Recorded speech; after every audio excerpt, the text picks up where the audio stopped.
Good morning, everybody. Hey, Let's see. John, remind me to ask you a couple of questions later. Kelly is on, yes. And I was mentioning Nick is actually going to come in person and he's just a few minutes out.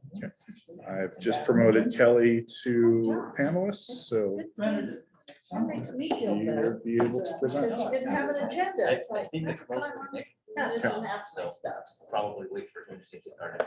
Too many papers there. Oh, Lord. And I think John Oh, there it just is. do some other things. I didn't have No problem. He's a I lot do. more organized than I am. My poor desk is smooth. Look, I keep thinking I'll get rid of these things, and then every once in a while it's like, no, just keep everything where you know where it is, so I can go back and refer it. So all of my total electric file, you want to call it that, is probably like that. Oh, Yeah. yeah, well, I've gotten rid of a few things, notes and things, so, Yeah. but this is the, Mine just keeps stacking up in the Yeah. corner of my dresser. I had Yes. to reorganize my bookshelf the other day, it's like, okay, Sons of Italy, it's a, it's like, golly. So Steve, I didn't get your email about electric vehicles until people started replying. And then I went to my spam folder. Oh, and said, oh, there it is. That's where you belong. That tells where I rank. Huh? That's where I'm- Well, Actually, I get that now. you've been promoted, so you're not to worry. Oh, okay. Thanks. And Emily is on the Zoom as well. Okay. Hi, Good Emily, morning. morning. Take your place in Breckenridge while you're gone. A little cool No. roof in there. Well. Thank you. okay, Carol's here, Doug is here, Kirk is here, Emily is here via Zoom, and Kathy is here, and I am here, and Ryan is here, and Steve is here, and John is here. And do we have someone else on Zoom? Kelly Ashcraft. And-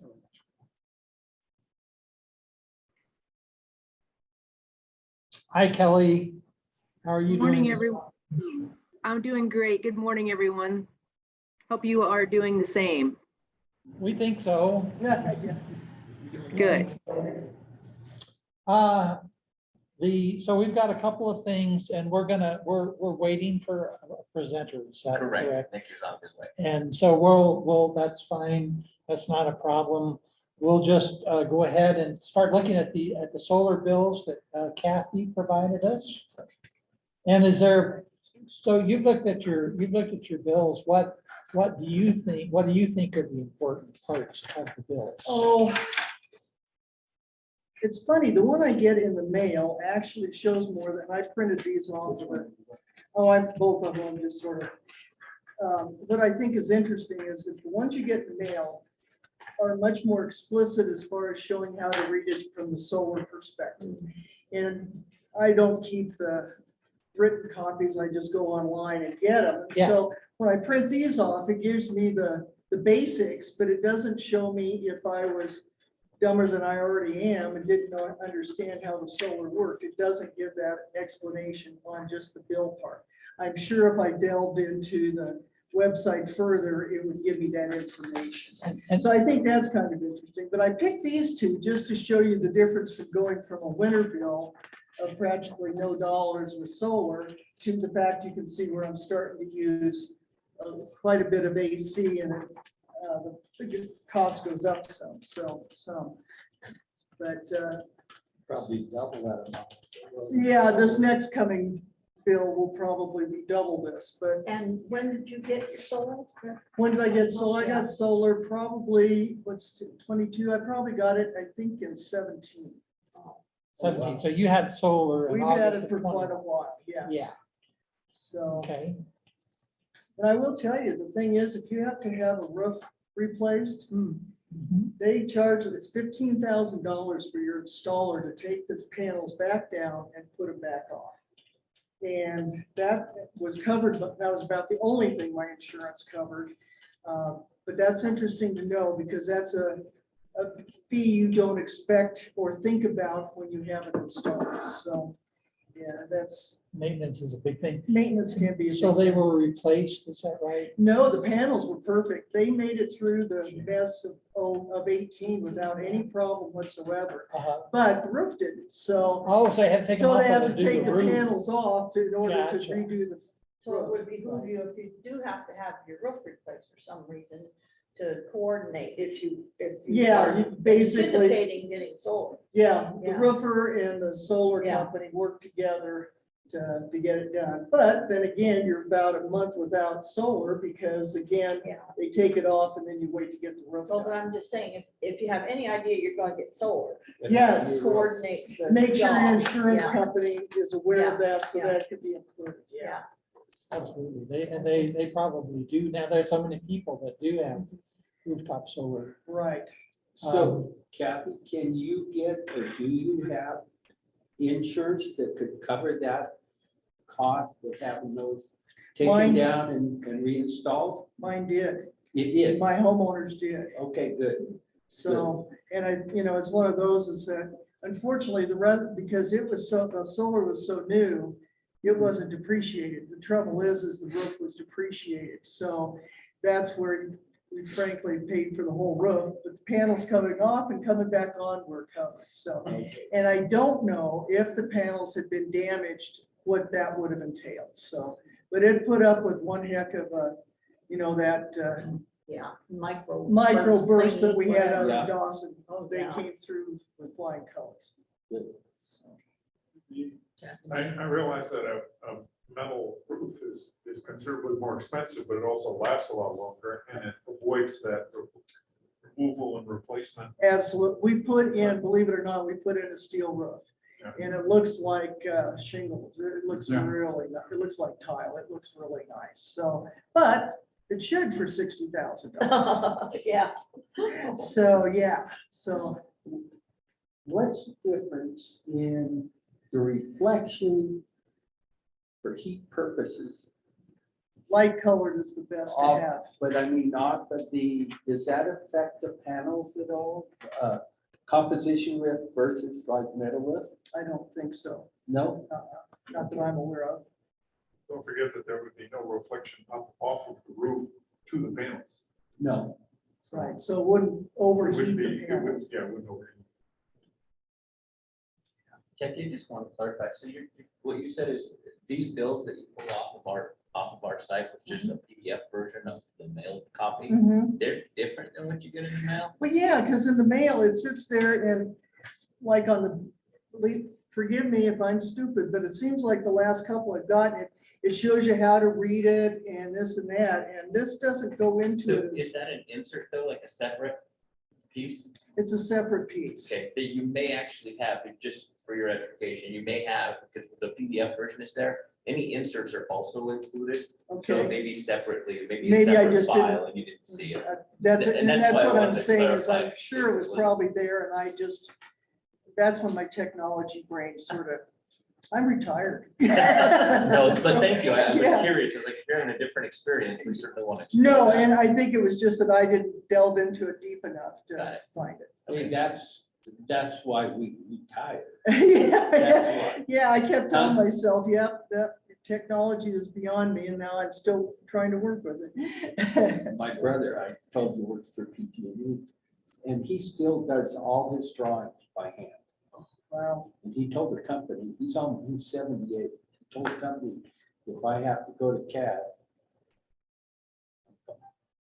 So all they have to do is tell him he's got to go to CAD. well, it's like, my husband was a distribution engineer and became contract for Excel and he used to put out so many jobs so much faster and he says, I said, why are you doing so, he got that push of why he was doing so much. He says, I don't have to go to all your damn meetings. I'm a contractor. I can do and work while you guys are sitting in all these meetings. So it was kind of funny. When did that, I lost it. The electric vehicle rider go on, John, do you know? It should be going on. Well, it's on both of these I bills. want to say. Oh, is it? Oh, did I no, lose it it? Should have been in both, 'cause these are 21, aren't they? No, it should, No, one of them's 21, 22. one of them's Okay, 22. so Yeah. 6 to 22, I want to say April, but Nick can verify that. I think it was April. Yeah. it's Maybe just- I'm blind on the 21 bill. My comment is, it's always so funny, is it's like, no wonder I hold it people out just look farther. at the bottom line, because you start going through all Oh, of these yeah. riders. It's like, you don't have a clue, and, you know, Right. and having worked on the way Bill at one time looked and this and that, we kept telling the PUC that all people care about is the bottom line. But PUC kept saying, no, we need to show everything. So all we did is complicate things. And to your point of complication, this bill that you're seeing in the June of, or the July of 22, Yeah. this is an example where the energy cost adjustment changed. And so you're seeing split days, you're seeing so many days with the Yeah, prior and so many right. days with the new, with a Right. couple additional riders. I have to tell you, when I saw this bill, I actually said, I'll be surprised if we're not flooded at the customer service center with questions, because that is daunting. I mean, to me, I went, oh my God. But that's, what we deal with the transparency. So when Black Hills calculates a bill for a house with solar, doesn't have to be rooftop, I mean, there's people with solar out in the field, But so the meter keeps track, or rather Black Hills keeps track of the meter readings that tell the total power used, right? And the total power generated by solar. And the difference is what you're paying on that. So my question is that how Black Hills does it? That they look on the power side rather than the dollar side to calculate your bill?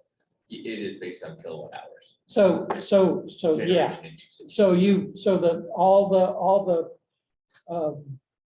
cost or bill, the bottom line amount on the bill is over on this left side of this, Mhm. because that's where it documents the kilowatt hours used and the kilowatt hours produced, I think is what it's telling us. No, but John, So- it also shows that on the right-hand column, there's stuff like prior bank energy and adjustment to bank energy. Yeah, There also, the energy charge is called out. If you add up the energy charge of 75 kilowatt hours for the last week. which one are you on? Yeah. I'm on the confusing one. Okay, that's June it. 24th, Right. Yeah. The nightmarish one, 22. So Yeah. if you look at that, you'll see the energy charge for the first week is 75. The energy charge for the next 3 weeks was 248. You add that up, it's 343, which were purchased. And therefore, she had to pay all the rider stuff on that. What is not clear is how that relates over on the left-hand side to the 1,024 kilowatt hour reading or number, and the customer net energy 405 kilowatt hour number. Usually I can make sense of mine. I cannot make sense of this. And so none of the adjustments are figured on the customer side of the generation of the meter, right? So energy cost adjustments, all those things are just on the purchase power. Just on the purchase. Which is the what you bought, net Then you're of- gonna get all of these riders kick in, Yeah, plus the percentage numbers kick in as well. But, and the energy charge is just the energy charge. Sorry, the customer charge is just the customer charge. It's the same thing, whether you're solar or not.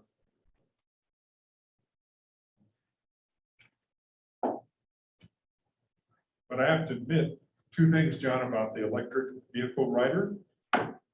I checked my bill, double checked it, and I don't have it on my last month's bill or the month before, or the month before. And it isn't defined in the glossary of terms. And virtually everything else on the bill, all the other riders defined it. So you ought to tell your admin guys that they need to catch up with the bill process.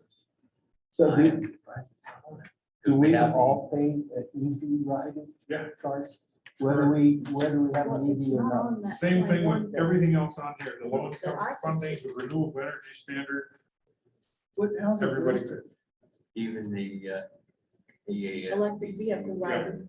into December. The energy Portion of the bottom assistance line system is going to benefit bill. charge, which is for Oh, there it is, other okay. It local. looks like it just started on June Yeah. 1st though. Well, that's what I was thinking. Is that, that's a Vehicle, legislative thing, I bet. Uh, That's what I don't Thank remember you. when that started. but figured it's- that it's out. recent. Oh, but So I our didn't know. That's what I Sneaking say in too. there. Thank you, legislature. Oh, yeah. Electrification plan. That's I what I know need it. another I big know. four I'm cents. gonna argue against Well, and I the, bet we pay the same as. well, never mind, go ahead. you know, Yeah, that we but have it was very just few approved recently, as so that's why the community have a lot, too. I don't remember when it started, but sometime this spring. It should have started on the bill, not sure why. Now, Yeah. Exactly. there, the piggyback, there's the peak. I believe if you're if you're an EV customer, you have to deal with the peak power rates now. There's a time of use. Yeah, time of option. use. If you, Was if it an you, option? I It thought if is. you're an EV user, it was mandatory. New EV user. If you take the rebate for the charger, yeah, you have to. Yes. yeah, Yeah. Yes. yeah. Oh, but that's also open to everybody. Any other customer, even if you're not an EV owner, don't have an EV charger, you can opt into the time of use rates. And what's interesting to me is the time of use rates for commercial are 1 to 7 peak use. And also you get credit for solar, but for residential, it's 3 PM to 7 PM. So that is, and I'm gonna argue based on a bunch of years worth of data I've collected on my system, that they should be the same thing. What is it? Give me the Time difference. of use. Yeah, I know that, but You essentially you get paid a higher rate if you're paying, if you're buying or you're selling to the utility. You're not really selling, you're just getting an offset. You get, what is it, 2 times or 3 times more for the same kilowatt hour you pay if you're buying during the peak hours, which are 3 to 7. right. I What's don't think they're 1 to residential? 7, I think they're 3 to 7. And the solar customer gets compensated for the difference if they're sending solar during the peak use, they get a different offset than if they're sending it if they're sending it before 1 PM. Okay, so It's should I be it's on time of complicated. use? This time of use rate, you think this is Depends. tough? You think this is tough right here, folks? And it is tough, this split month when you have the Yeah. ECA change. Yeah, It's gonna be. I always equally told you tough I for was a time of use. generalist, guys. Yeah. We have a new bill coming. Well, and you Time say of use. commercial is 1 to 7? Yeah, commercial is 1 to 7, residential is 3 to 7, and I would, that's in terms of credit if you're a solar producer, Oh, Putting okay. All right. kilowatt hours back into the But you're system. saying that even if you don't have solar, you can opt in to peak use? Yes. Mhm. Into the time of use rates, Time of yeah. Time And of it, use, and yeah. it may or may not work for you. It just depends on Well, I'm just, when you're Curious. using, yeah. And Yeah. so we're working on setting up some, where you can go in and kind Modeling. of say, Test it. yeah, some modeling, you can go in and fill in, what do you have for appliances, this and that? When do you do your laundry? When Yeah. do you do cooking, that type of thing to see, does it make sense for you or not? yeah. Uh, But for commercial, if you are using peak between 1 to 7, you're charged 2 to 3 times more than off peak. Is that what you said? I don't know what the It's in that range. specific, I don't yeah, know. But yeah, I don't know the that specific, we can makes, get it. that makes a whole lot of sense because that's when businesses are open, right? So obviously they're going to be using peak during those times. Yeah, and I know they are, So if you stay open from 7 till 3 and say, I'm sorry, you have to come and get your groceries between 7 o'clock at night, 3 in the morning, then we're set. Although I don't do groceries anymore, but Right. still, just the Still, it's a good theory, idea. the theory. and I know those time of use rates they're different for different classes Yeah, because of oh, exactly sure, that, sure. because of the. Trouble is you've got. The the peak refrigeration. usage for commercial That's what I'm is saying. different than peak usage for Ice residential. cream will I only think the be residential frozen rate is from higher the time of If you use want a peak slushy. use than it is for a commercial customer. Bring your own stuff. In general, it's that way across the board. Yeah. Your kilowatt hour charge is going to be lower for commercial generally than for residential. That's just the way the classes are set up, and it's all based on rate design, which is as you look at rates, how rates are set, there's one piece is how big is the pie, and another piece is how does that pie get cut? Yeah. And so that's rate design is going in and looking at, okay, who's using it when, and what should those rates be? Who, cost causers, cost payers. We try to get as close as we can to that. Sometimes if there's too much of a shift to residential, it gets pushed out over to the commercial and industrial side. And that's just the reality. 2014 to 2018, for example. Or Yeah. somewhere around in those dates. Yeah, I mean, as an example, Phase when I one. when I was on the board in Iowa, we had a rate case. And if we had gone with strict class cost of service, which was cost payers or cost payers, residential rates would have increased by like 40%. Because over the years, they've gotten away from that true split. And there was no way any commissioner, any commission, anybody in the United States wants to say, yes, we want to raise residential rates by 40% and lower industrial and commercial by 20%. It just wasn't gonna happen. So that's part of the art that goes into rate making is you've got that pie, you got the pieces of the pie, but how do you slice that up so that it makes sense and that it's not, So it's acceptable. so it's acceptable. Your customer. We're not creating too Whoever much they may burden be. on one or the other, but in general, we do find that the commercial industrial carry a little bit of the load for residential. I won't ask you to use this terminology, Nick, but it's not an art, it's the politics of It's- rate setting. Well, so there's a whole piece of it, right? There's science, art, and there is politics. I mean, there really is. It goes into, as a commissioner, you have to look at the whole picture and understand what Well, the there- impact is gonna be. The politics of, probably 20 years ago now is that there was no subsidization between rate classes. Yeah, So it was like you paid whatever the residential used, that's what the rates required. There was no give and take. And I think they obviously changed that again a little bit. So. well, and yes, and part of that is, again, over time, if you allow that shift, then you get to that point where it's way out of whack. In that case that I mentioned, excuse me.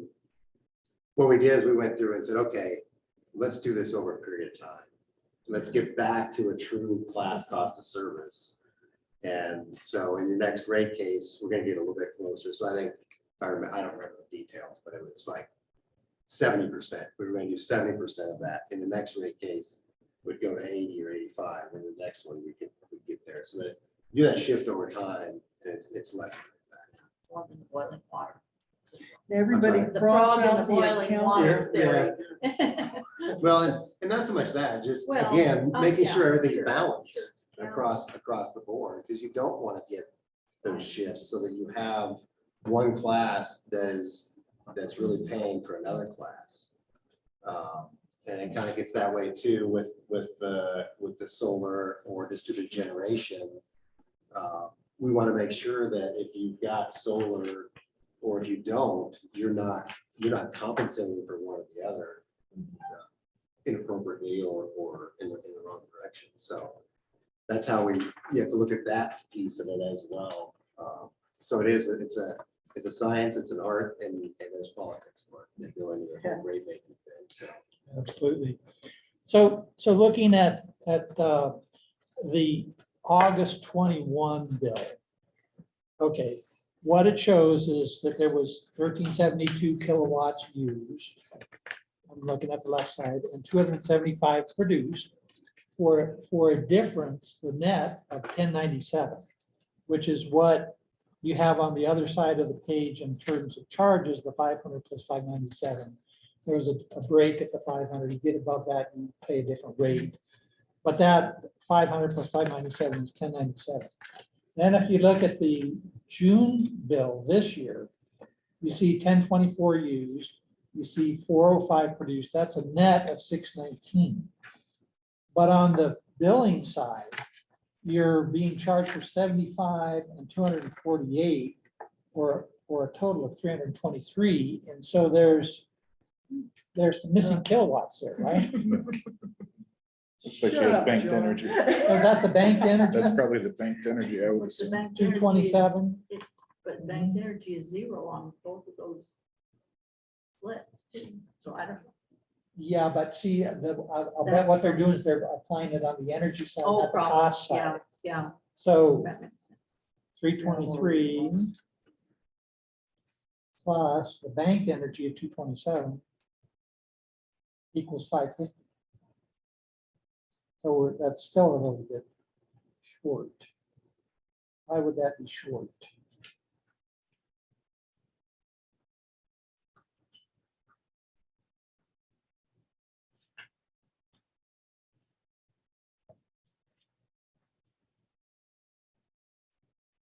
Okay, I think I got it. Yeah, All right. They purchased 323. yeah, They get bank credit. If you add the two bank credits up, you get 296. where's the two? There's There are two 247. bank credits, one for 69 and one for Oh, 227. one, I didn't get the 69. That's You right. add those two up and you get 296. Yeah, You add that to 405, and guess what the total is? 1,024. Oh, So now I get it. It's I because of that normally split understood it, bill. but it's a split, one of the old. It's a double curve with a double curve knuckleball. That's No, what for this sure. is. That's the reason I said it. I was surprised Oh, we I weren't see. inundated with calls from the call center for this bill. Wait till you hit time of use. Wait till you hit time of use. Oh, The other thing I'll add, we are in the process of, and I think, I don't remember when. July, it should be Okay. this, not. well, so Have you covered that? No, I actually was looking it up. That's what I was doing, but we have a new bill coming out. And so you'll see this format will change. It's supposed to be more simple, it's supposed to be cleaner. And somewhat importantly, when you flip this bill over and you see all these riders, you're gonna see some different classifications of what those mean. Like, are these fees that are, kind of mandated? Are these cost of delivery? Are these cost of, so different, it can kind of classify them a little bit. So you have a better idea of what is what. So I'll be interested to get feedback from this group. We spent about a year going through this redesign. The community advisory committee that we have active actually took part in that discussion. And so I'll be really interested to hear feedback from the field when you guys get that first bill. Yeah, And we they did- all work for Google or for Microsoft where we don't ever think the same way. We did quite a bit of customer outreach on the bill It helps. across all of our jurisdictions, all of our states, so. I have seen it, it is much simpler, Great. so hopefully, yeah, I'd be interested in getting the feedback as well. I still don't know how you deal with the split month though. Oh, When you yeah. change the ECA, oh, wow. Yeah. It's the, you still have that, you can't avoid that. It's Yeah. it's a That's Yeah. tough one. computers, It's just right? gotta be They just split. say, here, this is Yeah. it. Yeah. It is, no doubt. And the one thing in defense of the old system, no matter how convoluted it is, at least I've been familiar with it. I can work my way through it. Now you're throwing me in the slur, I don't know. Sure. Thank you, sir. That was a great question. Let me turn you over to customer service. That's right.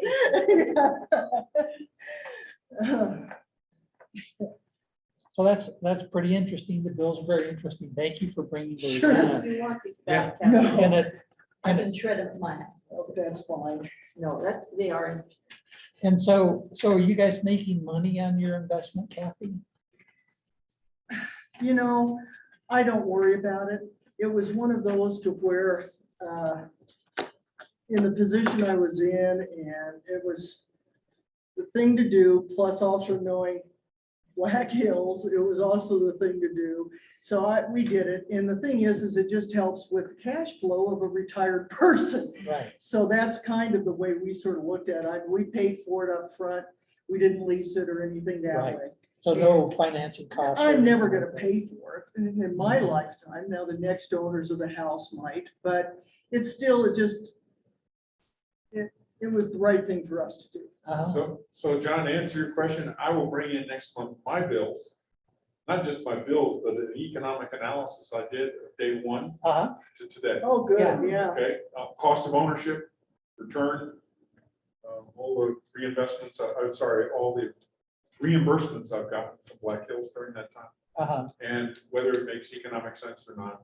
And as luck would have it, I have CRS disease, which means you can't remember shit. Yeah, And so I can't answer your question Yeah. now, but I will be able to bring you the paperwork to show you how it works. so does it account for subsidies, either direct or All direct subsidies, all direct tax subsidies? credits. Tax credits, uh-huh. Yeah, tax credits, the credit that I was given of 75 cents a watt when I installed it, the production credit that I get for each one I sell. If you look at this, you see renewable energy credit here along the top left. She's got 948. There's a financial benefit there and so on. So I usually yeah, get, I've got the whole thing laid out and I'll bring it in. and after the first year, I end up getting a check of around $500.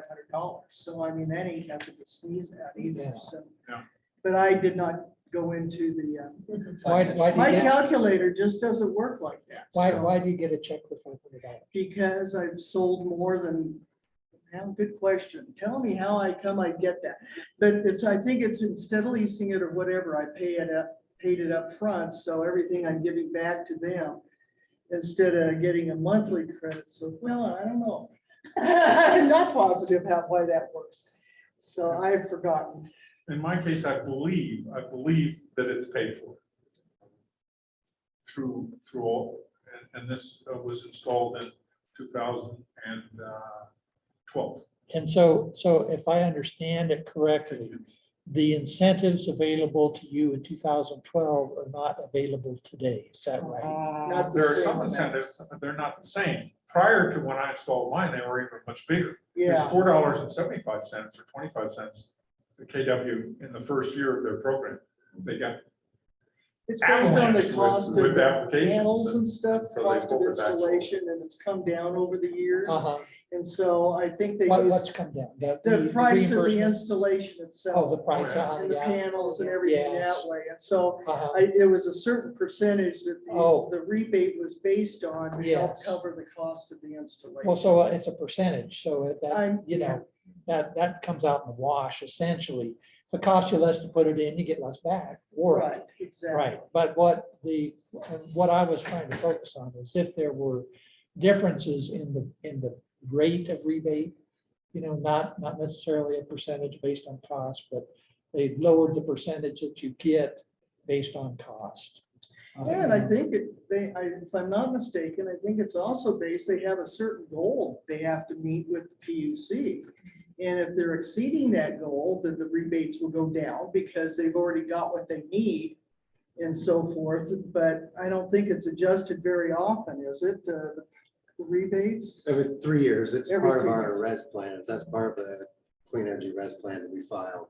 Okay, Uh, yeah, And so, that's where you saw a shift from, we've increased a couple of programs in the amount of total capacity that can participate. And then looking at the solar gardens as well, increasing those, even though solar gardens are relatively expensive. right. And I think it was one of those things, if I remember, Black Hills was struggling to meet their goals. And so your rebates were a little bit higher, but they are adjusted depending, and that's why you did what you guys were doing, was just to Yeah. satisfy the, I don't recall. I Yeah. don't recall why.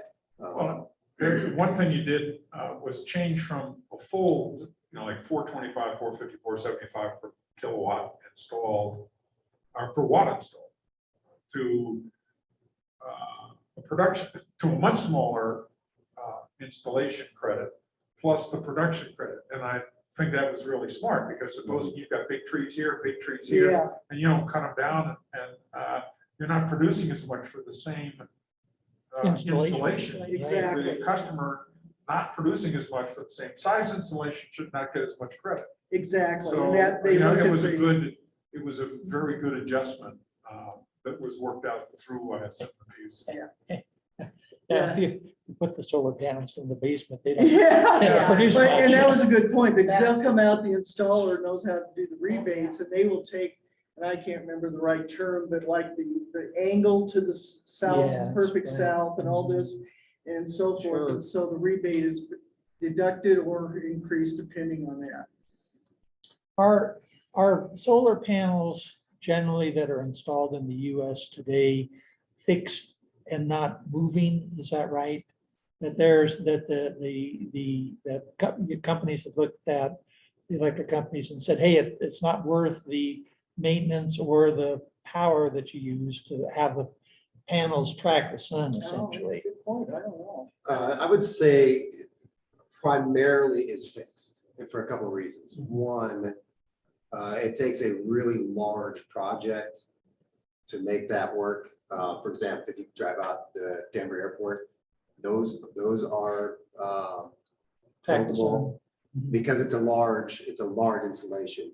Most places, it's an individual on a house or it's a small project, so you've got a fixed structure that you're putting it on. Yes. So if it's your roof or whatever, so I would say most of them are fixed unless you're looking at some of the larger commercial operations, the larger utility scale, if you will. You're Those going will down go Highway into it. 17 towards Alamosa. Those are, Trackable. it's a huge, all along that one, we have like 3 substations that go from east to west, and there's solar almost the whole way down through there now, so, yeah. One's over by the Air Force Academy on I-25 and North Academy are also follow the sun. Mhm. I would say that most of the utility scale, and perhaps some of the solar garden, I don't know, but most of the utility scale applications I've seen follow the sun, they're tracking, and they run north-south. So they tilt east Yeah, to west, and right. they track the sun during the day. Right. In the middle of winter, you're not gonna get very much from essentially a flat panel at noon. Not gonna do very well. But the one thing also from the tracking is that you'll dump snow. Right. Whereas a fairly shallow pitched roof mount will collect snow. Ask me how I know this. Every time after a snowstorm, stupid Steve is up on a ladder cleaning with a long squeegee his solar panels. I refuse to let it sit there and melt for 2 days. And how are your knees, by the way? That's why The- I have to say that I have not, my knee surgery was not the result of the fall off the ladder. The This time. stupidest Steve would be the one that got up on the roof to do that. right? Yeah, that too, because it's a metal roof, so. Yeah. It's okay, It's we a had rock and people run. up at digress, but we had people up in our neighborhood who were from Arizona, and in the winter, they got up on the roof and shoveled off the roof. Oh, did they really? Yes, and it's like, yoo-hoo. You know, Oh, gosh. one other thing, there is actually a third method, fixed tracking, and you can pole mount on the ground. If you're in a lower density area and you can pole mount on the ground, then you adjust it seasonal.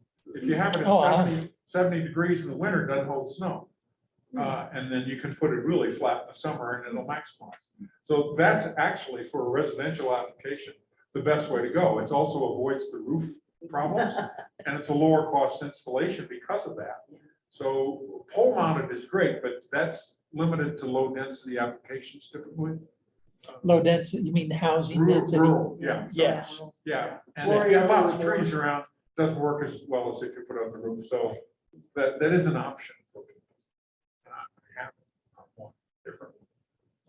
Hey, John, Hey. I think the reason that I brought this up at the last meeting with solar was how is that going to impact the revenue coming in? Because you have a lot of individuals that have more money that can afford to invest in that. And then if I understand this correctly, if they generate enough so that they're not buying any energy, then they're not paying some of the other costs. And same thing with, electric vehicles. There'll be people that can't afford an electric vehicle and they'll be paying some of the fees. It's not large. But same thing with some of the energy programs, that some people that maybe have more money are able to participate. Everybody in the pool is paying for that. So I appreciated John bringing that direct install program that you brought last week. Oh, yeah. Sorry. And I don't- Yes. And I'm not exactly sure who you would contact to get more information on that, but So all of that program for the state of Colorado for this area is administered through Pueblo County, is what I understand, or through Energy Outreach Colorado. through Pueblo County. Yes. I thought that we might be working with the UACOG, but we are not. It's either Pueblo County or Energy Office, Oh, that's right. Energy Outreach Colorado. So with us having a population of, not as much income, I am looking at what are we doing to help out those, what kind of programming do we have of those that don't have as much income? And is there, what are we, besides the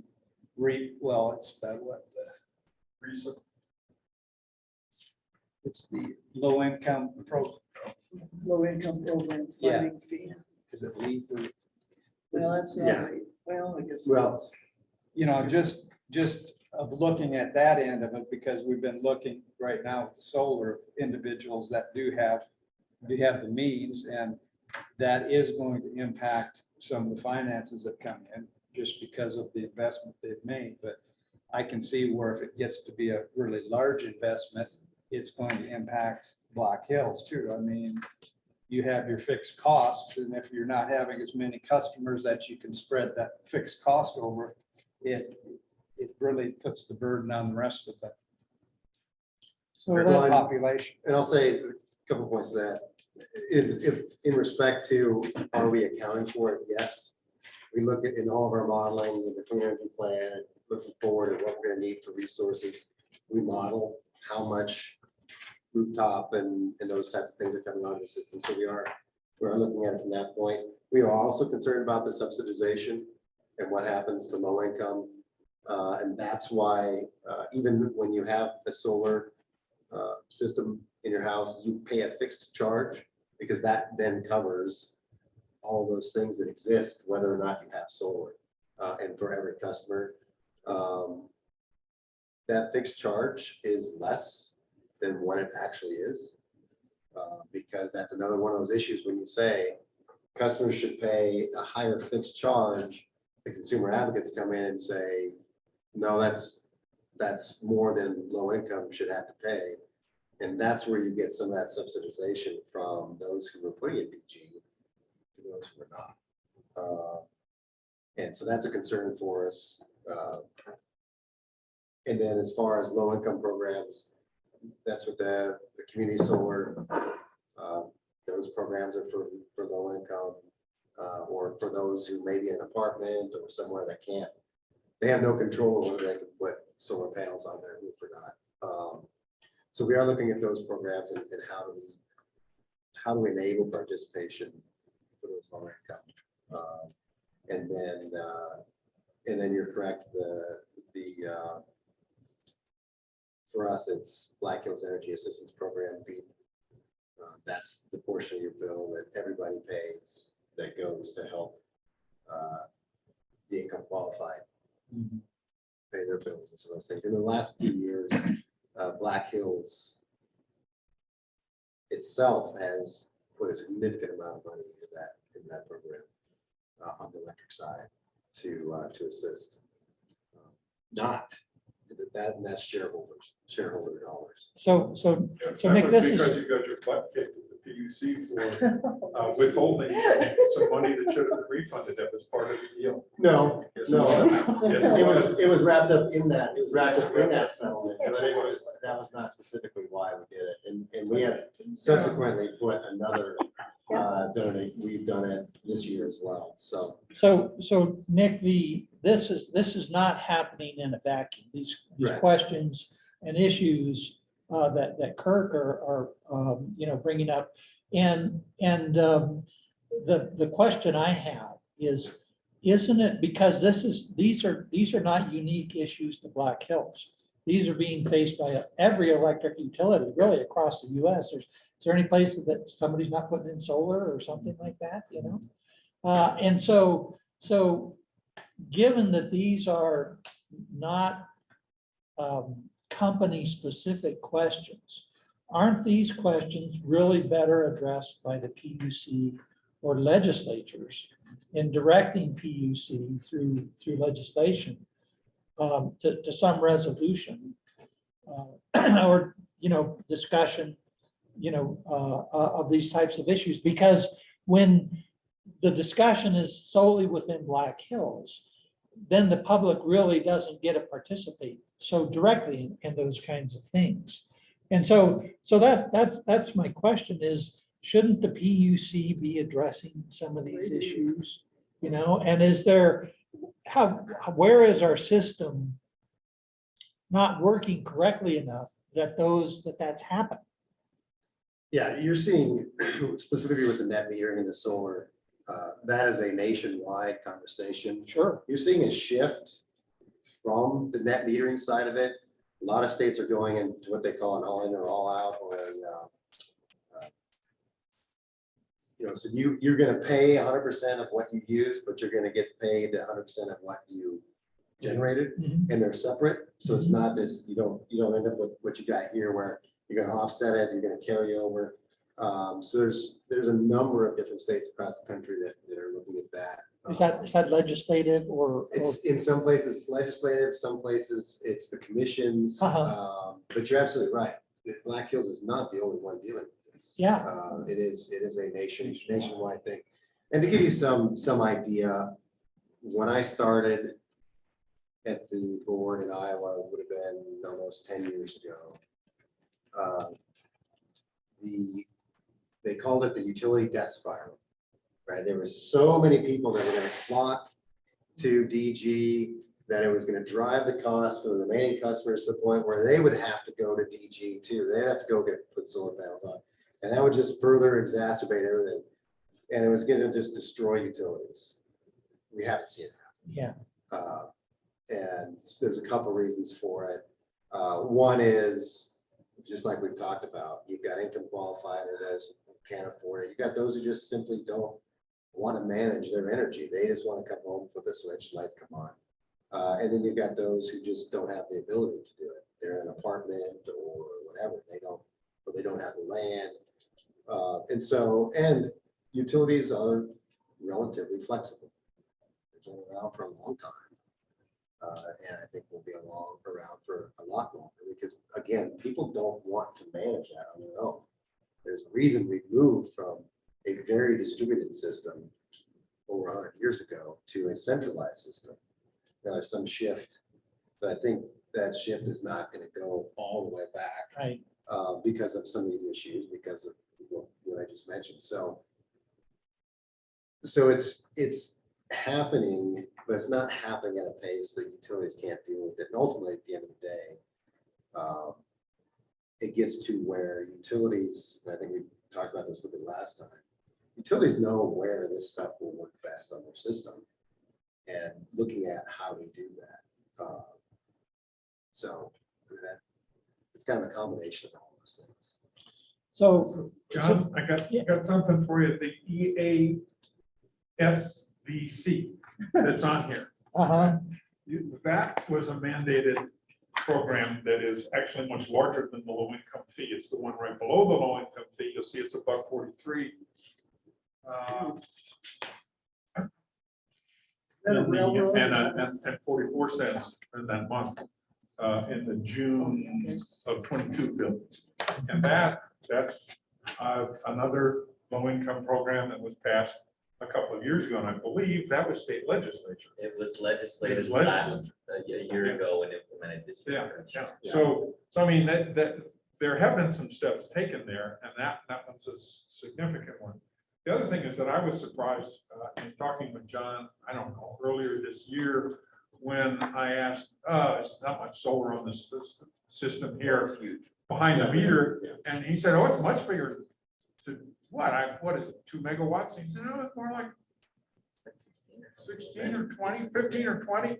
It's way up there. So 2 points about that. That is significant. And the customers don't have to pay for the generation that Black Hills would have otherwise installed, maybe, that the customers installed instead. So the customers actually took the risk and assumed the expense of the installation that prevented the system from having to make either a comparable investment in new generation or purchasing power on the open market. Purchasing power on the open market at the prices they're getting it at has actually been relatively cheap, except when they buy it from themselves out of pegs. So you know, that argument, it's a little bit of a cat chasing its tail, but the point is that the solar customer actually assumes a considerable cost that eventually the other ratepayers, the non-solar customers, do not have to assume on the generation side. Assuming that they're gonna have to make this big investment. Well, That- yeah, if it's so- 20 I mean, megawatts, so there's a couple pieces there. One, we still have the obligation to serve. Yeah.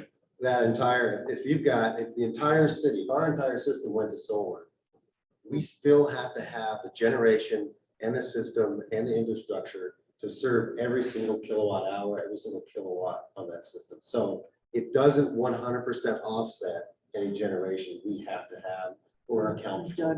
Well, see, but there, Right. the reason, to me, Steve, the reason for that is because in the calculation you just presented to us, what you're missing is the generation capacity that all the utilities are shedding. That's a big part of this, Well, that coal is being phased out. And so that is in essence being picked up by some of the solar. But if coal was not being phased out, there would be, the utilities certainly have to look ahead and have money for, replacing plants and stuff like that. But really, the analysis is incomplete unless you account for that part too. Well, but the thing is, the coal is being phased out, not so much by law, it is locally. But it's been phased out by economics. No, Utilities. that's not true. Well, That's not true. The reason it's being phased out is because of environmental regulations. That's Some why. of it, some of That's it, why. But not all. No. Thing is, you can No. repower a coal-fired power plant once it reaches a certain age, like the Clark plant did. Mm-hmm. They repowered it twice. Okay, this was built in 1898 and it was functioning a long time because of the repowering.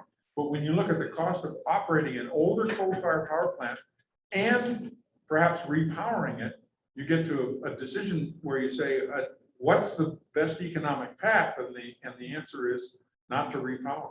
And that's based on the cost of environmental regulations. That's true too. Yep, To some absolutely. degree, but not completely. And cost of your raw materials when coal goes. Then why is Gas goes up high. China going great guns on coal? Because it's cost effective. And that's because they don't have the environmental regulations. Yeah, they're killing their folks. Well, there's other discussion, but the point is. Well, if you're just looking- so do we want no environmental regulations? You're No, throwing no, blame I at didn't it, but say there's that. some credit. that No, there's I'm just benefit saying and I'm just saying your analysis is missing some key factors. And I guess then you have to put in, there's something called, what's the thing in the world of benefits? External costs, Externality. externalities. Yeah, then have to add the externalities into the discussion. Those are political. Okay, don't talk to the Chinese No, about it. Those are public health. Yeah, public health. Oh, hello, Emily. It all These depends two on where you guys sit. said I'm here. argue within ourselves.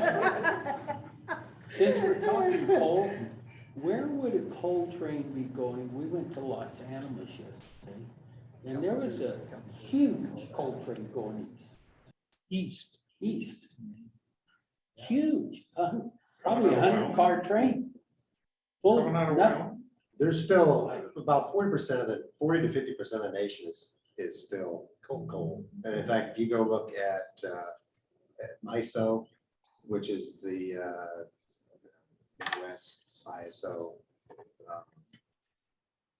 they have most of the states, North Dakota, south of Texas, well, not from Texas, and then east to Indiana, portions of Illinois.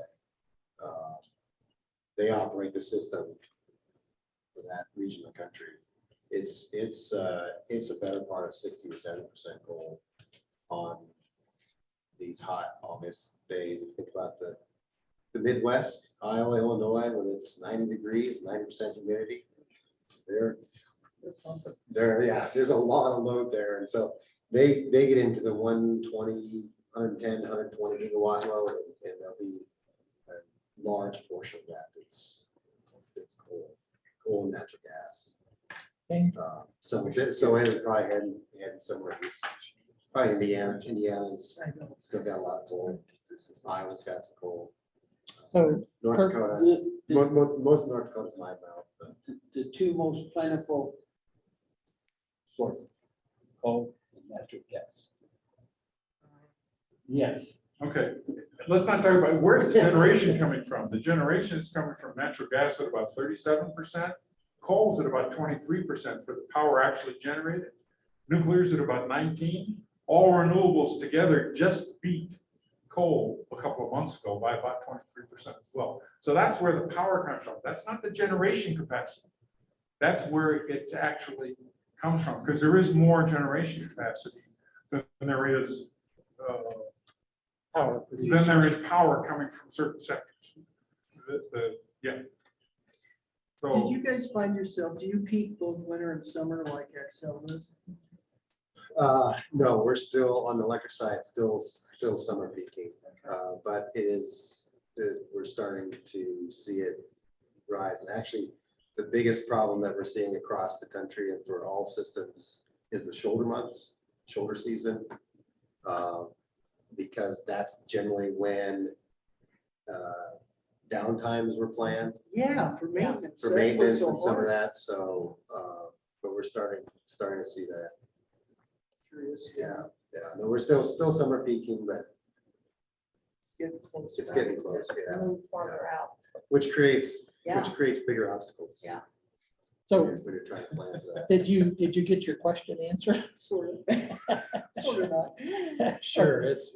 Or Sure. discussed enough? It's not an easy one to answer, but I just, It's a concern that needs to be discussed. well, yeah, and it just impacts everything else. Yeah.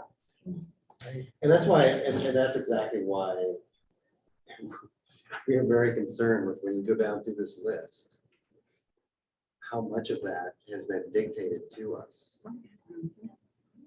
And just where is some of this going? You know, you mentioned the EASBC.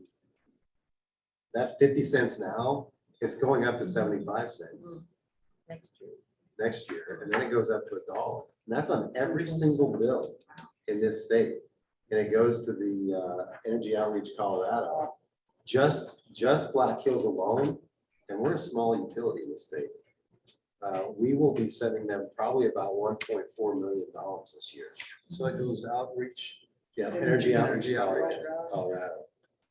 And we have yet to figure out What their program what is. they're doing with that money. And they keep telling us, you need to raise your beat because we have low income customers that need help. I said, I just sent $1.4 million to EOC, who is supposed to be helping low income. What are they doing? Well, Because that's yeah. $1.4 million. If you gave it to Black Hills, it would go directly to customers. And in this area, I'm wondering, what is UCOG doing with some of these funds? Because they used to have a weatherization, it's been quite a few years ago, but they used to have a weatherization program where if your windows had gaps in them and stuff, they would help you replace or literally replace those windows. You know, and they got rid of the recycling program, so I mean, you know, I don't know what UCOG's doing. Do you, John? I don't. Do you sit on the board or? No, I do not. I might make a suggestion, John, for this group's education, you might ask Energy Outreach Colorado to give you a presentation. Right. I've actually Yeah. spoke with their director and a Emily couple of has her their hand program up, too. managers, and I can tell you, as an example, excuse me, go ahead, Emily. Oh, that's fine. Yeah, I was going to say kind of the same thing, which is we could get more information from both Energy Outreach Colorado, the Colorado Energy Office, all of these entities that really are, there's a whole lot of programs going on. I have a friend who lives in Southwest Colorado who apparently qualified income-wise to have a whole bunch of stuff done on her house. So this money is going toward efficiency, energy efficiency and related things. And we could, if we want to, we could get more information about how that money is flowing, what it's being used for, or who it's going to. I assume Upper Arkansas area COG is doing similar things to other regional COG offices. My understanding was from Energy Outreach Colorado, it's either Pueblo County government, or it's Energy Outreach Colorado specifically. They have a larger state nonprofit that then administers the program. The money that we're sending now, I understand is not going to be available to customers until October, November, so fourth quarter of the year is when it's going to start paying out. I mean, we're paying in, it's not coming out right now. But it's coming. And so we actually did an outreach on our eastern footprint because our dual fuel communities have been so hard hit with the rising cost of gas. We did an outreach with Energy Outreach Colorado to try and get people signed up for programs. And I think once they have these dollars rolling out, they're very interested in doing some outreach in Canyon Cities, an area that we talked about. Well, and then that gets into for these guys trying to do weatherization, sometimes like windows is probably the least efficient way of improving your house. These guys, if they're electric providers within Canyon, it's Atmos Energy in the sense of gas heating and things that way. When you start looking at water heaters and furnaces, as far as that's where a lot of times weatherization sometimes can come. Attic insulation. Yeah, and that's when gas was high this has been probably 30 Well, years it's ago. still Right. Well, it is, but it's lower than it used to. Yes. It's Yeah. still- Yeah, but I'm just saying, Yeah, oh, it's yeah. where their money goes. Sure. And you want to make sure that it's impacting their users rather than making sure that they're subsidizing another utilities. Does Oh, that of make course. sense what I'm Yeah, saying? yep, exactly. And Well, we work very closely with our other utilities, and even our energy efficiency programs, even though we don't have water. In both our gas and electric energy efficiency programs, we do water.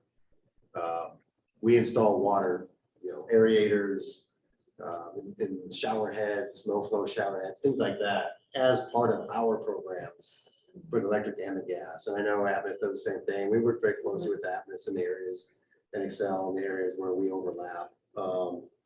And we do with, our energy efficiency programs, we have a weatherization component. We actually contract with EOC to do that work. So in addition to them getting 50 cents on the bill, part of the part of the energy efficiency. Bills are one of our most important touch points with customers with access. I apologize. No, you're making me feel much better. Well, while that's going on, I could add something. Yeah, please. Yeah, jump in, Emily.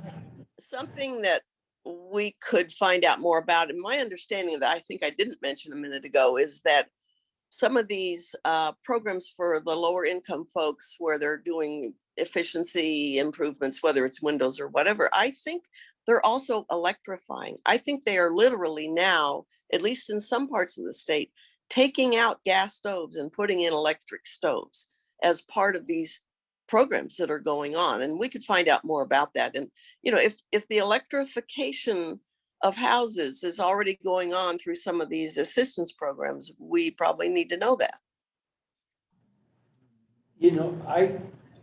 I think it would be interesting to find out. So you have these programs that you give these products or breaks or whatever to low income people. What is that?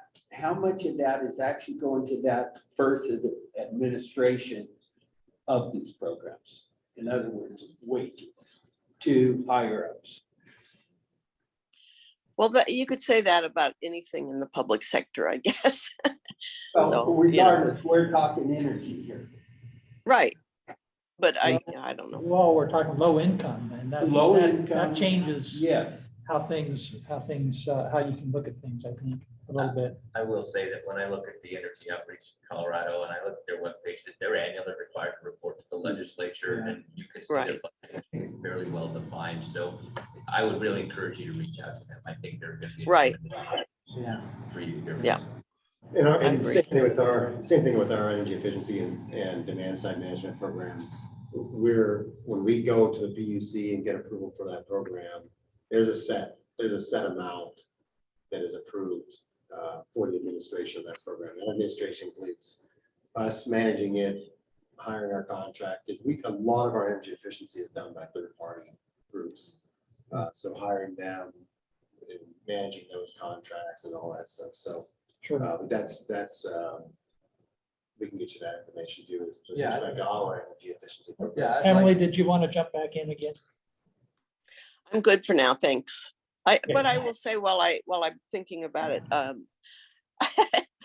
I'll probably have to drop off early depending on how long the meeting goes. I have to catch a bus to the port here in Vancouver. So, but anyway, I'll be on for as long as I can. Thanks. Okay. I would say that it would be great to have one of your individuals that runs that program to maybe give a presentation Yeah. sometime. Absolutely. With the different types. So we just need to know the different types of programming that you do. and- Right. Yep. And because you just don't know all of it. No. It takes time to learn that. You're absolutely right. And I was gonna ask if you guys have had anybody come in for the city, for any of the city buildings, or because I know in Buffalo, we've done the convention center and a couple other things. So it might be good just to have us come do a Yeah, walkthrough. we have Verigy is doing a Okay, initial audit for us. okay, good. But just to find out what's available for the residents here in the community and that. way- Yeah, because that any of way our we- decisions based on what you're offering versus what, else. It's certainly on my radar. I don't want to overwhelm you all, but you have two upcoming presentations. One is electric vehicles, the other is demand side management or the energy efficiency program. So I'll be getting together with John and Ryan to schedule those. Just don't want to overwhelm your time. Oh, No, don't yeah, worry, it's- our brains are growing every day. All that You're right. information in there is making They're my head going swell. away. Okay, that's, so anything else on electric bills? No. And let's move to your guys' presentation, so we get it. And you might want to change. Emily, in as much as we can here. Yeah. I appreciate it. Do you want me to share, or do you guys all have a copy of them? I think we sent them out. Yeah, I sent the letter last week, but I don't know if they didn't print it, so you might want to share. Yeah, let me join the Zoom here. I should have been working on that while we were talking, but I appreciate it. I apologize for being late this morning. My vehicle was in for getting some body repairs from a windstorm way back in like March or something. It's just supply chain issues are affecting everything. It took until to the last week to be able to get that thing done. So Branch fall in your vehicle? yeah, it was. Yeah. Somebody rear-ended us and we don't know where or when. David Jones.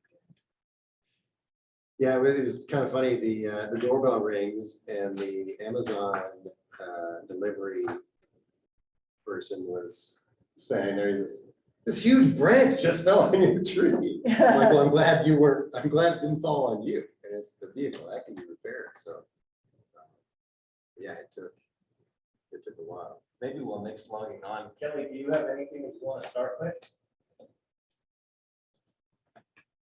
Had to wake her back up.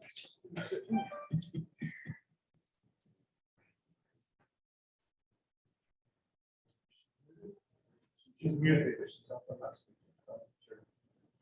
Maybe she wants to sleep it forward to take care. I wanted to script the list. She might be frozen.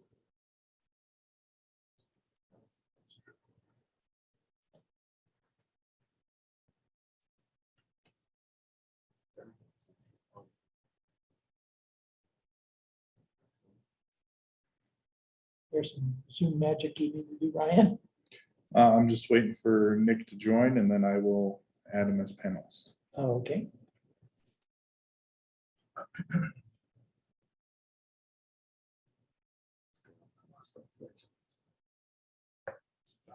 Tell us what Philip's position is. Yeah, so I'm sorry, you weren't here the last time they were both here. So Kelly and Nick, so you all might be recall, are both vice presidents in the state of Colorado.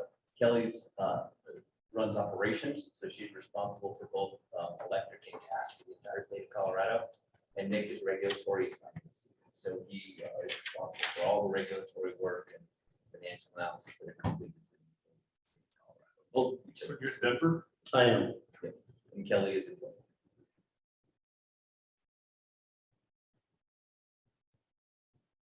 Kelly is the new Vance and Nick is the new Vance, so we kind of split Vance in half. We figured out that there was probably too much for one person between the regulatory and the operations. You scared him away. is what I you're think saying. pretty challenging. Yeah. And for you, I've gone through this with everybody else, but my background, so I started with Black Hills about 2 years ago, almost actually 2 years and a couple of days. Came from, my background's engineering, was on the Iowa Utilities Board for about 7.5 years, immediately prior to joining Black Hills. So I've been on the Regulate Team side and now on the Regulate TED side, so. And just maybe to round out Kelly's background, so that I don't know if she's frozen or not. Give her one more chance to speak now. Oh, there you go. Yeah, I'm having a hard time hearing, but I think you're asking for my background. Is that correct? Yes, that's a yes. Fair enough. Good deal. Well, thank you for the opportunity to share that with this team again. I started with Black Hills back in 2016. However, I have been in the utility industry for over 30 years. Started out in Florida and have worked for municipal utilities and investor-owned utilities. And again, been in Colorado since 2003. I worked at Colorado Springs Utilities prior to joining Black Hills in 2016. And while I was in Florida, I worked for Florida Power and Light and Fort Pierce Utilities Authority. And I really have enjoyed the utility industry, still love it. It's a great industry to serve in. And I started out working in the field on the electric side of our business at Florida Power and Light, and really have learned the industry throughout those 30 years, from customer service to operations, and now obviously at Black Hills Energy for COE. But grateful to be here. If you have any questions, I'm happy to answer.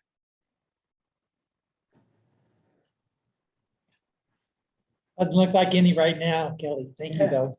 Thank you.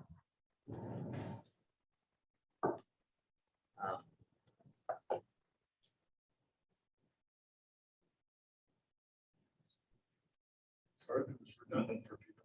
Okay. No, that's okay. I forgot you weren't here. Ryan, I wonder if it might be easiest for you to just pull those up on your email and share those 3 slides. That's all we have. Is Yeah, 3 slides to yeah. talk through, because he's My having trouble my connecting. connection is. We can't use a public connection. Oh. We have to use encrypted connection, so. Cross out my account number again. Yeah.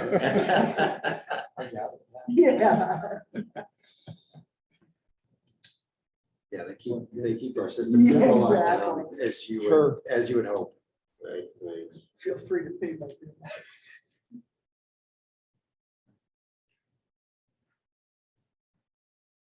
Just need to be able to get it from, this isn't my laptop. No, sorry. Would you prefer that I share something, if that's Yeah, allowed? Yeah. Yeah, if you want to share it out. If you've Okay. got, we were just gonna put up the 3 slides from the last, from what we sent them last week. Okay, I'm gonna pull up what I believe is the version that I've got, but let me know if it doesn't look correct, Nick, please.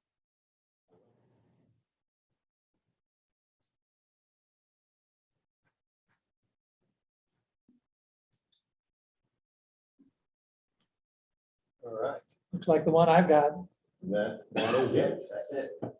So there were a few questions we sent the letter, or hopefully you guys got a copy of the letter last week, answering just a few of the questions that had come up previously, and then a couple of the just further clarifications that we had. But one of the questions was our generation by source in megawatt hours from 2005 through today. We did not have the 2005 through 2010 data. Most of it is most of those purchases anyway. Mhm. So, but this gives you a breakdown of all those. We broke down as best we could from purchases, what that was. Sometimes those are not defined. It's just simply buying energy off the market and you don't know what that is. It's kind of like, I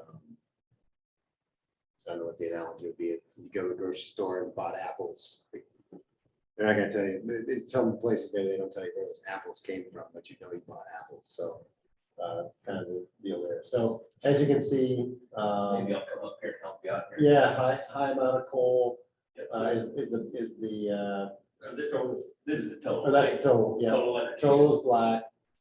Coal is that blue line. And as you see, that drops, as we talked about before, when we shut down our plants here in Colorado for coal in 2012, 2013. Natural gas you see going up in 2012, 11 through 13. That is the addition of PAGs. And then you see there's a little bit of oil there. It's really not visible, but it's there. Solar is the purple line right along there. And then our wind, you see the wind going up is lighter blue. That is when we added on Bush Ranch 1 and 2. The unknown is kind of again the market purchases. When you're buying out the market, you just nobody Take what says. you can get. Yeah, exactly. So that's a breakdown of all of our generation mix over the years. If you had rooftop or behind the meter solar, commercial, residential, whatever, where would that show? That does, Be that pretty does, small, but- yeah, that does not show up on here because this is our. It's your our generation, own generation. Yeah, our generation and load serving generation. So what we use to serve the load. But it isn't capacity, it's megawatt hours. That is correct. Okay. Yeah, so difference between capacity, megawatt hours, capacity is what you actually use. So if you have lights on for an hour, it's however, whatever the capacity that load that light takes times that hour. So same thing here. So capacity is straight kilowatts. For those of you who are physics lovers or majors, you have to have kilowatts and kilowatt hours, energy and power to keep the system up. If there's any one of those two missing, then your system is down. So one is energy actually flowing through the lines, and one is putting the energy on the line. This is one way to put it. So the gas, the substantial drop off since, oh, this is forecast, I'm sorry. Yeah. I'm So after 2022 is our forecast. There you see with the clean energy plan and the increase in renewables, we'll have a drop off in our need for natural gas generation anyway.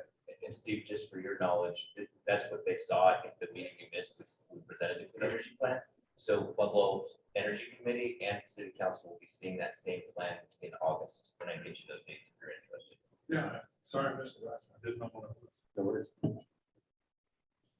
So what's interesting about this graph to me is essentially we're going from gas being at about 61% of the generation to down to just a little bit under 10%. And really what that means is that the goal by 2030 is your 80% renewable goal. Okay, and that's really what this represents, and those numbers bear that out, that is about 80% wind and solar. Yep. I note also that wind is being a substantial part of that. That goes from about currently 21% up to 50, over 50% for wind. And so that's my question is that a good assumption that renewables can provide 80% of the power needed on a year-round basis? Whether or not it's a good assumption, it's the law. So, and keep in mind, this is energy, right? So this is Okay. megawatt hours through the years, Sure. so there are times when that gas is going to run. Sure, because I wind isn't understand, that. blowing, sun isn't shining. I understand and- that. And we all know But, for at least 12 hours of the day. so, but during you the heat. guys are the utility. Yeah. And irrespective of what the legislature has done to us. My question is it a reasonable assumption that we can get 80% renewables for year-round and energy generation?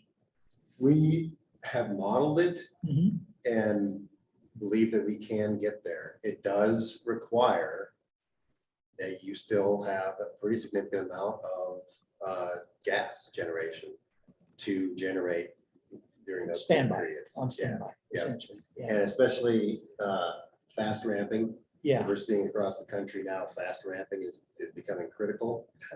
Because going back to MISO, they saw a 16 gigawatt drop in generation from wind over a period of just a few hours. And so they are at that point calling all their gas to you betcha. crank up and start generating. So Right. looking at fast ramping, being able to follow the wind and the sun.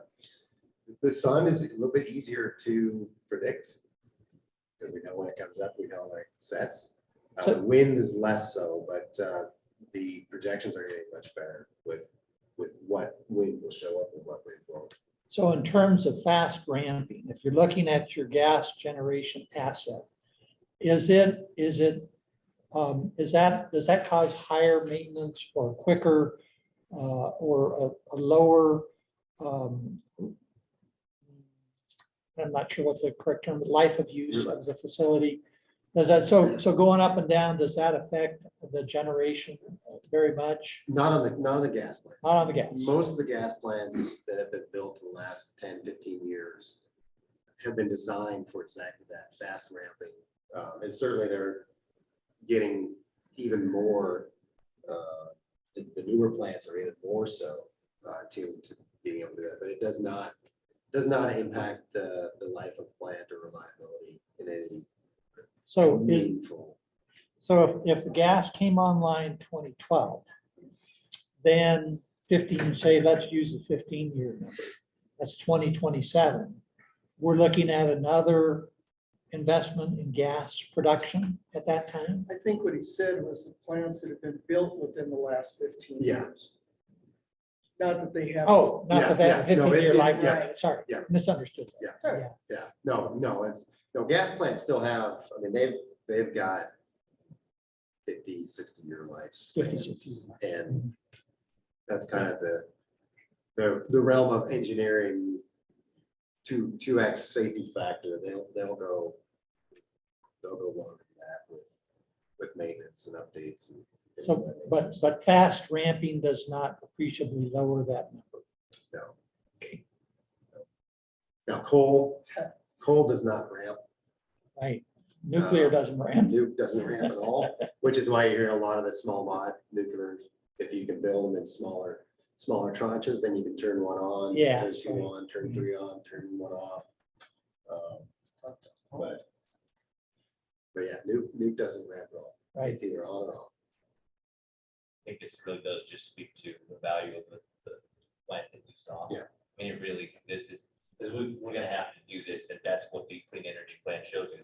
How much investment into clean energy needs to be made to hit that 80%, and you're still gonna need that backup. Yep, absolutely. It's Yeah. huge. Yeah, Huge. actually increases the value of having that there from a reliability standpoint. And that's the dance that we have to do, right? Ultimately, at the end of the day, we are responsible for keeping the lights on. Right. And that's what we do. That's number one. So. Is XL having a garage sale for unit 3? Don't buy. I don't know, but this is not. Go to reach. This is not, this does not represent Black Hills at all. This is purely my opinion. If I were a venture capitalist, I would be looking into some of those plants that have been either shuttered or because as we're seeing this summer, capacity is very critical at this point in It's a time. little iffy, right? And so some of those, going back to your point that there are two very abundant sources, coal and natural gas. Having that capacity, I think it's gonna have a huge value. in the Did short term. Germany ramp up a coal plant with the situation in the Ukraine? I think I heard that one had been shut down, they've ramped it back up. Oh, Yeah, good. Germany has been bringing back Yeah. some of Yeah, their. some of well, the natural there's gas and coal. crisis over there, They're in the process of shutting down a nuke, and I think they're trying to reverse that. yeah. So is the law, you mentioned, Nick, Yeah. whatever it is, it's the Yeah. law. Yeah. Okay. Is this a case of the tail wagging the dog? To With- satisfy, with respect to satisfy Green New Deal? I don't know if it's to satisfy a Green New Deal, but certainly here in Colorado, we've seen a push towards the environmental side. In policy, both the legislature, policy at the governor's office. If you recall, a lot of this started with the governor's roadmap to get to the 80% by 2030. And then the legislature followed suit by putting this into law. Now, again, we are doing this plan voluntarily. Mhm. But if we weren't doing it voluntarily, Big fortune. somebody else, the HUCC would be telling us we have to go do it. And so we think there's value in us being able to forge our own path, or at least control some of our own destiny. So, but you guys, when it was first announced, the solar plan, the 200 megawatts, Mhm. they said it was gonna save $65 million over 15 years. It wasn't gonna cost, it was gonna save, right? So that was the justification for it. So I keep on coming back to say, you can call it an environmental, you can call it what you want. The move, generally speaking, in the industry has been towards less expensive, more diversified, and so on. And if they wouldn't be able to get that through the PUC if it weren't going to do that. Now, the PUC argued and said, okay, well, in the market survey of February last year, they said, gee, we don't think it'll save 65 million, but they still thought it would save at least 30 million. So I would really keep that in mind. You can say that you're being kicked, dragging, screaming to the renewable energy line, but if they're voluntarily proposing to move on this sooner than they're required because it'll save customers money, let's not forget that. I think that you're aware though that. Oh, it's dead. Yeah. It's dead. I know And that it- you follow yeah. it closely. Yeah. It's dead. And it's so, yeah. Oh, so- Yes. That's right. And So as there are a lot of them around the country. Yeah, and I don't remember, someone had asked a question about that, and the number I gave last time on the number of projects, the amount of projects that have been canceled across the US, I was actually about half. Whoa. I think it's around, I think it was around 60 or 70. I'm trying to find the article, couldn't find it, but it's a significant amount. And you've seen solar prices. The reason we were able to do that is because that price was very good at that point in time for solar. We have since seen prices over double what we had in that contract, which is why the developer came back and said, we can't do this project. So It's now when you look at where solar is, utility scale solar is around $38 to $45, which, like I said, is over double what we had signed up for. So you're seeing supply and demand catch up with an industry that thought that supply and demand would never catch up with them. $38, $45 per, Per megawatt hour. okay. Well, the other factor there was the stoppage of all imports due to the. That had an impact, yeah. That had a huge impact, because what that did was it created a bottleneck. Yep. And so back ordered on everybody. Yeah. So that bottleneck, I would say was top piece of all the cancellations, because those cancellations followed within months. Yeah, no, it certainly had a big impact. Do you Absolutely. think that that'll impact bringing manufacturing back to the US or someplace that's not impacted by? it still has to be cost It'll effective. take a It's while. the, yeah, and I think That's one of those Yeah, externalities. don't use slave labor. That's one of those externalities, slave labor. Yeah. I would And agree. how long do you think that, is this never ending or? There are some that Who think knows? it will rectify itself in a couple of years. I don't think prices ever come back down to where they were. Oh, no, Simply they never again, supply and demand. Politics. And when you look at our economy, the US economy for a very long time, we have focused away from the manufacturing sort of labor pool Yeah, to a more educated design Yeah. Service and service Yeah. industry. And so to sort of shift that back the other Yeah. way Well, and say, well, no, we want generational to do it thing. onshore Yeah. again, is going to be difficult. Good luck. And whether or not you agree with, that's the way we went, that's the way we did go, and it's gonna take some time to come Yeah. back. And a lot of robotics too. Right, A lot of right, robotics, yeah. and I was in the automation industry for Keep rolling. quite a number of years, so. Is the 200 megawatt cancellation reflected in the graph? It is, yeah, because it was never, this is actual generation again to serve our load, and so since that never came on, that, and it won't be coming on, it's not accounted for here. So that's your own generation, all your own generation. Generation and purchases. That's So the other, the other would be That's like phase two. market, yeah, other would be like market purchases. That's the other thing, when you look at, one of our biggest concerns, like I said, we have to keep the lights on. Yeah. Legally, we have to keep the lights on. We can't tell a customer, I can't tell anybody here at the table, sorry, I won't serve you. That is not allowed. We cannot do that. force majeure is though. But even in those circumstances, the state law doesn't say, unless something really bad happens, you don't have an obligation to serve. And so for us, reliability is key, which is why we look at these things and say, even though, solar, wind, those prices are low, we still have to have something that will keep the lights on. And for us, that's PACS. And with more and more, you hear a lot more of these utilities saying, well, we're gonna go to market. For the needs we don't have, if we're short, we're just gonna go to market. Well, going back to the apples example, if every one of us here isn't growing our own apples and we decide, I'm just gonna go to market for apples, well, guess what happens when you go to that market? There's no apples. So we want to be very cognizant of that too. Storm Uri. Exactly, yeah. So. Is there any battery reflected there? My guess is because you got all that gas that you're really not gonna do much with battery. We do, in our plan, we do have, I think it was 50 megawatts of battery built in. And so I'm not sure why we don't have any of that built in here. It might be how we're modeling the battery. Sure, part of solar. wind. Yeah, or other, yeah.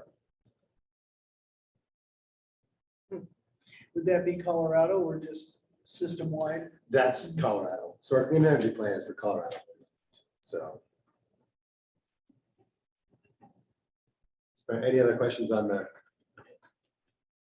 generation? Good graph, thanks. 50 megawatt, we'll put it down there close to the oil line. Yeah, it's pretty small. It's pretty small. Yeah, even if you were able to run it, which you're not, every hour of the year, 50 megawatts times 8,000 hours is not a big number.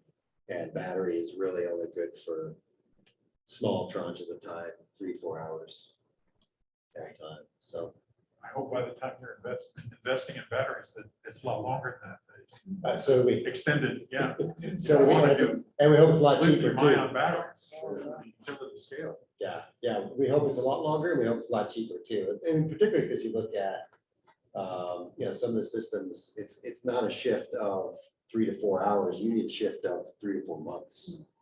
Right, your wind if your wind is blowing in February, March, April, when you don't have high load, you got to shift that to August when you have high load. So.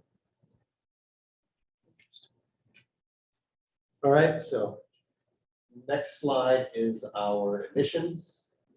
You guys asked for our CO2 emissions. We do not have specific data by year between 2005 and 2021, which is why you see that just a straight line. you can assume it's somewhere along that. It's not directly linear, but somewhere along those lines. And then you see our emissions, 21, 22, and past 23, obviously are estimated. We have seen pretty significant reduction in emissions from our system. Once again, it's just Colorado. This is Colorado, yeah. And that reason we don't have that specific data is because nobody's really tracking. Yeah. Right? Yeah. I mean, this is a fairly new piece of legislation, so. I think we talked about last time, 2005 is often used because that is the high point of emissions from the utility sector. Since that point, they've been declining In 2000, nationwide. I think you had 75% of your purchase power was from right out there. Yeah, Back in 2005. yeah. It's Comanche 1, 2, 3. Yep. One, One and two. 1 and 2. I hadn't thought about it when I saw this pointed graph initially, but I'd actually imagine that the true graph might show bigger drop off at 12 when the tax came on, and we came off in the Yeah. purchase. Probably Probably would have dropped pretty significantly. Clark didn't run much. No. Yeah, in fact, you're probably right, John. Going through 2010 was probably likely flat or slightly declining, and then most of that drop off probably came. What is the size of the Pueblo, the little Pueblo plant? Just out of curiosity, I don't recall. are they worth thinking about? Yeah. Are you doing the retrofitted 5 and 6 and the diesel? No, the one downtown, down by the River Rock. Yeah, Is- 5 and 6. Oh, is that 5 and 6? I want to say it was 50, but I'd have to go back and look at the filing. I'm just curious. That's what seems to stick in my mind too. I think it's, yeah, somewhere in the 40 to 50 range. When did it shut down? 2012, I believe, is when we shut it down. 5 and 6? Really? Yeah, it was right around that time, and because it was still running, and it's still able until 2012 is when they finally decommissioned and said, we're not gonna restart it. I go back and look at that filing too, but those dates are pretty close. All right, then the last slide we had, there was a question as to how we've done compared to our last res plan, or ERP. It's kind of a nebulous, there isn't really any, here's our target, here's what we did. So what we put together, the ERP currently had a 60 megawatts addition of wind, which was Bush Ranch 2 that we did put into service. And then, so this is a breakdown of what the avoided cost is. What the avoided cost is really, what is the cost of utility if they avoided generating that megawatt? What would that cost be? So that's what the avoided cost column is. And then what the savings are per megawatt, dollars per megawatt hour. So you can see that wind is saving us as compared to our avoided cost. And anticipated to go out, and that is a PPA, which is why those numbers are relatively known.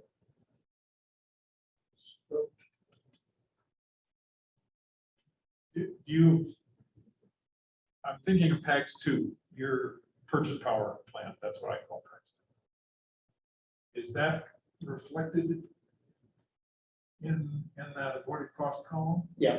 Because PAX 2 is like 75, 85 bucks a megawatt hour over the last couple of years. But we have to pay for that anyway. At some, I don't know, it's not, I can't go to zero. 45 bucks is the minimum if it doesn't even fire up for a whole year. I think we pay 45 bucks, correct? I don't That's the recall. demand charge for PAX 2. I don't recall exactly what that. It's somewhere in there. Yeah, It's somewhere in there, sounds reasonable. plus or minus a couple bucks. Yeah. So this, So keep that's the money, time value of money that's going on there, I guess. Well, I've there's- been wondering why it's there's a- declining, it's time value. of money. A couple things there, time value of money, plus the avoided cost is not just one plant. It's the total of wind, solar, gas, all those things. So if you've got lower, if you're going back to solar costs or wind costs are lower, than the $45. It's gonna bring that avoided cost down as well. So it's a combination of all that plus time value money, depreciation, all those things go into the avoided cost. It's not a simple calculation. There's nothing in this utility world that seems simple. But the reason I'm trying to understand that column and all its implications is you just mentioned that solar went up dramatically to $45 a megawatt hour. People hear that? Yeah. Okay, so look at Yeah. he's showing avoided cost of $57, $58 a megawatt hour. I keep saying that people think that I think people are stuck in about 10 years ago. And when it comes to renewable energy, when it wasn't even close to cost effective, not even close versus today. Now, a doubling, if it's doubles, it's still, you can look at it. It forces you to look at it. But I don't think it's double. Really, 45 wouldn't be double because it's like 30. Weren't your bids in the 25? They're less than that. They were less than that? I'll Wow. say they were the teens. Wow. Yeah. Which is why we said, yes, we're gonna go do this. Yes, we're gonna go do this. I got it. But keep in mind, this avoided costs are actual cost to operate. It's not, the solar market is at 45. Yeah. It would be, now, if we put on and it does include putting plants on at our estimated cost, but this is what we have modeled what will be our actual cost to generate that megawatt hour. And that excludes transmission, distribution, That's just the generator. all these other things Yeah. that show up on your bill. That's just the cost to serve that. No ECA on that. No ECA, folks. It's up pretty high, 5 cents a kilowatt hour. It probably does. I mean, that probably reflects the EAC more, right? Because that's your cost to serve the megawatt. Okay. Huh. Yeah. So that's the three slides. There were a couple other questions. One of the things I think I neglected to mention when we were talking about bills declining over the next few years was the Storm Uri comes off in 2024. And so that's a component of how bills go lower as well. Is So that like 5% or something? I think it was around, it was around 4 average. 4.73%. Yeah. Close to 5. And that shows up under a general rate adjustment or something? No, it is, it's got actually, its own line item it's now? got its own line item. It is ER, EGCRR. yeah, there you go. Yeah. It's next to last under the Yeah. first column. Yeah, and I don't remember what, I Don't was ask me to looking remember at 21, acronyms. sorry. Yeah. so. Extreme gas cost recovery rider. That's what it is. I remember that one. I was like, What is it? Is that really what you want to call that? What is it? Extreme gas cost recovery. Rate. Oh, okay. After a Mexican. Yeah. I had a And- nickel for every acronym I was supposed to. Yeah, no, I do the same thing. I'm like, okay, that's all right. That's where you guys want to go. Fine. There was a question about interruptible customers last time. We have no interruptible customers. We have an interruptible tariff, but no signed contracts. And then our base rate, our current rate base, I was a bit high. We're about 662 million right now. And Previously, we shared about 750. yeah, I think. So anyway, yeah, and then noticed that you guys had filed an intervention in our clean energy plan. We did. Was curious, there was mention of something different than what we had said to you versus what was in the plan. I don't know if there's any clarity on that. I'm not sure what you're referring to. Yeah, there was just a sentence in the intervention that it said our filing had, I can't remember that word, that line. Yeah, And probably translated. legally. But yeah, Black Hills has made statements that can consider contrary to the plan and the application, including how city's participation. This application will provide, wait, no, thanks, skip a sentence. Yeah, Black Hills has made statements can consider contrary to the plan and the application, including how such carbon reductions are to be achieved and rate changes related to such projects.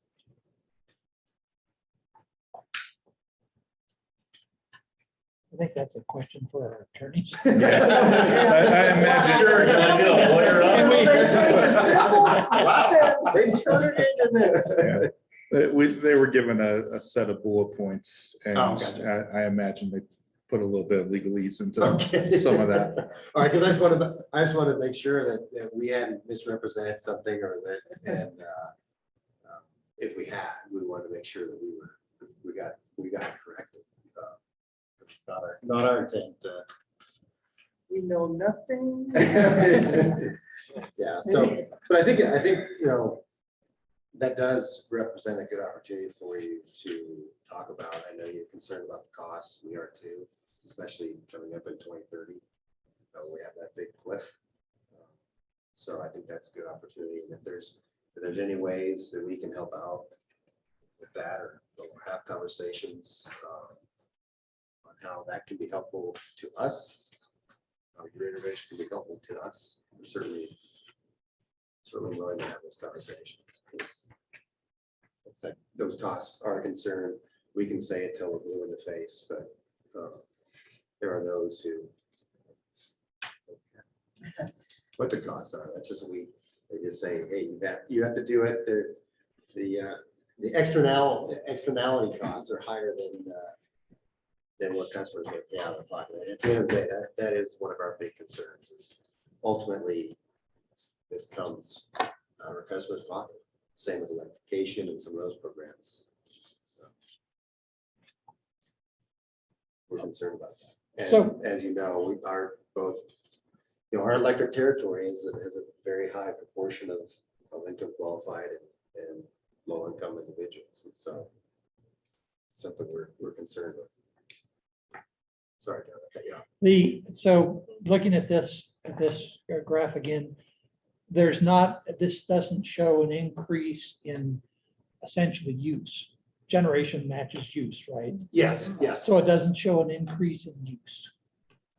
No, not significant. If you look at those out years, it's pretty flat. We have been seeing growth in the 1.5% to 2% range. In customer count, we haven't seen that manifest itself in actual usage. Usage is more in the 0.5% to 1% range, I think, if I remember correctly. So that tells me our energy efficiency programs are working. Yeah. But there will come a point where you can't energy efficiency your way out of that growth. Yeah. Right. Okay. But yeah, you can say that very closely matches our expected load. Because we're not going to generate more megawatt hours than what we have for load. So Having worked in Pueblo Pueblo's population hasn't grown in probably 15 years. Probably the growth you see is in Pueblo West. And so that I'm Yeah. guessing with that being your largest customer base, that's where how you kind of come up with what you come up with. yeah, Kelly, do you remember our load growth and where we have more of our customer growth? I think the point was clear, but in Pueblo West, it is the greater growth area. I think we're seeing some in Pueblo, but I think the majority has been Pueblo West. We're doing our best to shift that to Canyon City. Yeah, exactly. So much in the bowl here, though. Okay, Thanks, anybody you have guys. anything else Thanks so much for for us coming. today? Yeah, no worries. Thank you, guys. Anytime. Like I said, if there's Yeah. anything else that comes up, we'll get the energy efficiency and EVs presentation scheduled for you. And yeah, if there's anything else that you guys need, have questions on, whatever, do not hesitate to reach out Okay. to me or Kelly or John. You know, as we said before, we'd like to have partnerships and help And we know, we take the good with the bad, so. So, yeah, feel free to reach out anytime. Thank you. Great, thank you. Thank you for your time. Have a great week. Thank Thank you. you. Thanks. And have a nice boat ride, Emily. Thank you. See you soon. Yeah. I'm in a noisy lobby now, but about to get on a bus. And then the, Okay, Have fun. take care. thanks. You What a too. trooper, I don't know if I stayed on. Yeah. Yeah. Dedication to full. Getting there is a different story. Adjourned.